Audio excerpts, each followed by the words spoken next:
Imagina aí uma terra onde a justiça não vinha dos tribunais, mas do cano de um rifle, onde a pobreza secava a terra junto do sol escaldante, e o Estado era apenas um sussurro distante, onde sobreviver era mais que um desafio. Era uma guerra silenciosa contra a fome, a seca, a ignorância e a indiferença. É nesse cenário inóspito, no sertão nordestino do início do século XX, que floresce uma das histórias mais complexas e fascinantes do Brasil. Uma história de amor e sangue, de luta e rebeldia, de lenda e de verdade. Virgulino Ferreira da Silva, o Lampião, foi chamado de bandido, herói, demônio, justiceiro. Ao seu lado, Maria Deia, a Maria Bonita, na qual ela rompeu todas as barreiras sociais e morais de sua época para viver ao lado do homem que escolheu e da guerra que esse amor carregava. Juntos, marcaram a terra rachada do sertão com rastros de pólvora, poesia e paixão. Este é o Brasil profundo. No final do século XIX, o Brasil vivia um período de instabilidade. A monarquia havia sido derrubada em 1889. A recém-proclamada República prometia modernização, mas no interior nordestino pouco ou nada havia mudado. O sertão era território de coronéis, chefes políticos e latifundiários, que impunham sua vontade com o poder das armas. A justiça oficial era lenta, corrupta ou inexistente. A justiça verdadeira, para muitos, era feita com faca e chumbo.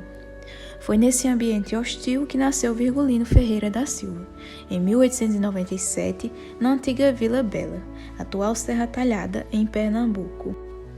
Filho de lavradores humildes, cresceu aprendendo a conviver com a seca, o trabalho pesado e a autoridade dos poderosos. Mas havia algo incomum em Virgulino.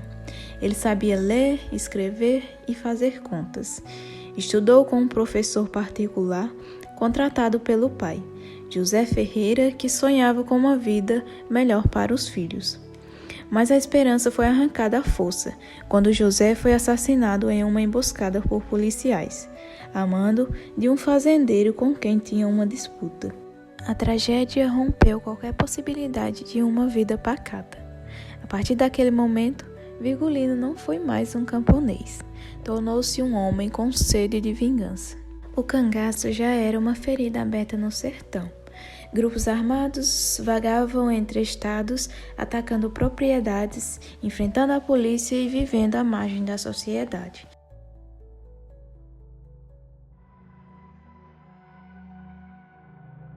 Era uma mistura de banditismo e rebeldia social, uma resposta crua e violenta a um sistema injusto que esmagava os pobres e protegia os ricos. Virgulino entrou no cangaço acompanhado dos irmãos. No início, servia sob a liderança de Senhor Pereira, cangaceiro respeitado. Com a retirada dele, Virgulino assumiu o comando do bando e transformou a organização. Foi nesse momento que surgiu o nome que atravessaria gerações, Lampião. Alguns dizem que seu apelido veio da rapidez e brilho com quem disparava sua espingarda.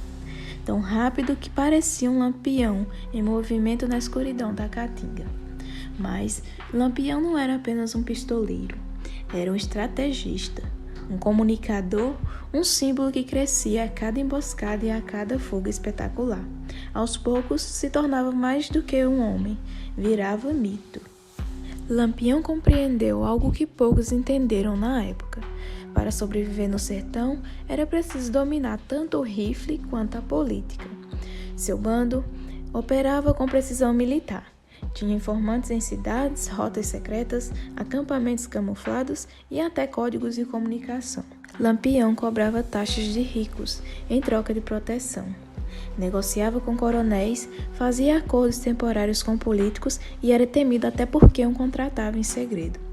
Em 1926, recebeu um convite surpreendente. O governo o chamou para integrar as forças que combatiam a Coluna Prestes, um movimento político-militar que cruzava o país denunciando as mazelas da República. Lampião aceitou momentaneamente, recebendo armazenamento e reconhecimento oficial, mas logo abandonou o pacto, talvez percebendo que nenhum lado representava o povo do sertão. Ao voltar ao cangaço, estava mais forte e mais perigoso. Em meio à guerra, Lampião encontrou o amor. Em 1929, conheceu Maria Déia, mulher de beleza forte e espírito inquieto. Ela era casada, o que na época tornava impensável qualquer envolvimento com outro homem. Mas Maria não era comum. Enxergava um Lampião não só o cangaceiro temido, mas um homem que ousava desafiar tudo e todos. Rompeu com a vida doméstica e seguiu com um bando. Foi a primeira mulher a se juntar oficialmente ao cangaço, e sua presença mudou tudo. Armava emboscadas, cuidava dos feridos, comandava parte do grupo e era ouvida nas decisões. Ela e Lampião viviam um amor real, mas sempre à beira do abismo. Chegaram a ter uma filha, Expedita, criada por parentes para protegê-la da violência que o cercavam. Maria se tornou um ícone de coragem feminina e provou que, mesmo em um mundo dominado por homens armados, havia espaço para uma mulher que sabia lutar e amar. Durante os anos 30, o nome de Lampião era sinônimo de medo e de fascínio. Ele atacava cidades, destruía registros em cartórios, tomava fazendas, mas também distribuía comida aos pobres, dava esmolas e protegia quem considerava aliado. Nas feiras populares, os cordelistas recitavam suas façanhas em versos rimados. Cantadores exaltavam Maria como a rainha do sertão. Os jornais se estampavam suas ações com manchetes entre o horror e o encanto. O Brasil urbano via no cangaço um espetáculo grotesco. O sertanejo via resistência. Em cada ataque havia uma mensagem. O sertão estava vivo e armado. Mas o preço do mito era alto e a resposta do Estado começava a ganhar corpo. Já em 1938, o bando estava cansado. A caatinga castigava o corpo, a perseguição era incessante. A política volante, cada vez mais equipada e articulada, fechava o cerco com a ajuda de informantes. Na madrugada de 28 de julho, na grota de Angicos, em Sergipe, tudo acabou. Uma denúncia revelou a localização do acampamento. A emboscada foi fulminante.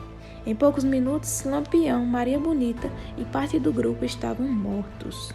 Há relatos de que Maria foi capturada viva e decapitada posteriormente. Outros dizem que ela morreu ao lado do amado, lutando até o fim. História nebulosa, mas o fim, esse foi certo, violento e simbólico. Como uma mensagem de terror ou de vitória, as cabeças dos cangaceiros foram cortadas, conservadas em latas com formol, expostas em praças e arrastadas por cidades. Chegaram ao Instituto Nina Rodrigues, em Salvador, onde permaneceram por décadas.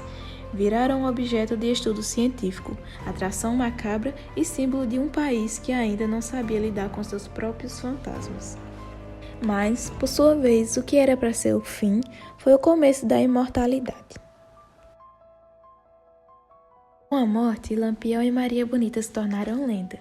Hoje suas imagens estão por todo o Brasil, em salas de aula, livros e teses universitárias, em músicas como a clássica Mulher Rendeira, entoada até por militares que antes os caçavam, em museus como no de Piranhas, Alagoas, onde ainda se contam histórias de emboscadas e amores, em novelas, filmes e carnavais.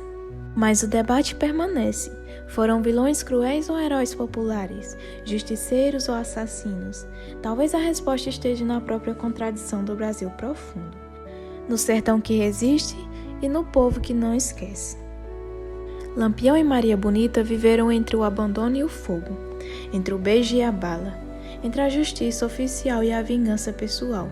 Não buscavam redenção, buscavam justiça, mesmo que pelas próprias mãos.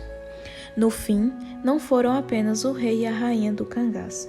Foram reflexos de um Brasil que ainda vive entre o abandono e a esperança. Porque certas histórias não morrem com a morte. Elas viram poeira e vento e resistem como o sertão.